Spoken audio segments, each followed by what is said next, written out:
Good morning guys. Ngayon gagawa tayo guys ng binder. Yung pagbebenda natin. Dahil gagawa tayo ng kanupi. Yan, magpapabricate tayo. Di ba guys, L-bar po ang gagamitin natin. Kinat ko na po yan ng pare-parehas na sukat para ma-event ko po yung isang L-bar na dos. Ang kapal is 5mm. Yan, di ba ganyan po magiging itsura niyan guys. Yan. Dahil diyan po natin i-event yung tubo na materialis natin. Yan. Pag i-event po natin yan guys, magiging arco na po siya. Ayan. At ngayon guys, yan, nagtapas na rin po ako ng L-bar para magiging bracket niya. Di bali, magiging ganyan ang itsura niya. Dahil kailangan natin patibayin dito sa dulo na to at doon sa dulo niya. Yan. Yan. So guys, i-full wave na natin para magawa na natin yung ating binder. Binderan ng ating tubo na 1 1/2 schedule 40. Ayan. Ayan. Let's go. Full wave na natin. Taking lang muna tayo guys para pag may problema, mabilis lang natin tanggalin. At yan, ayan, tinaking na natin yan guys.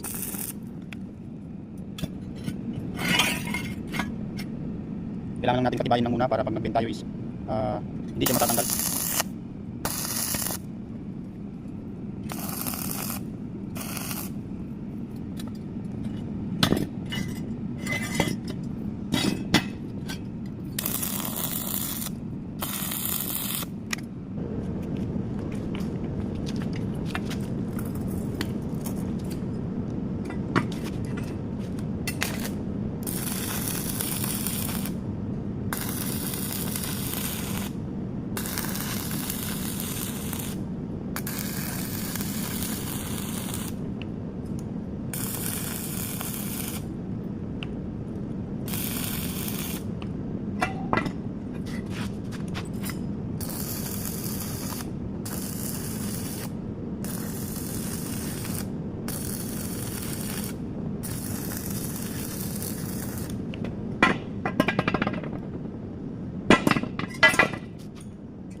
At yan guys, nagtabas tayo ng L-bar para lagyan natin ng bracket ulit dito para hindi ito gumalaw.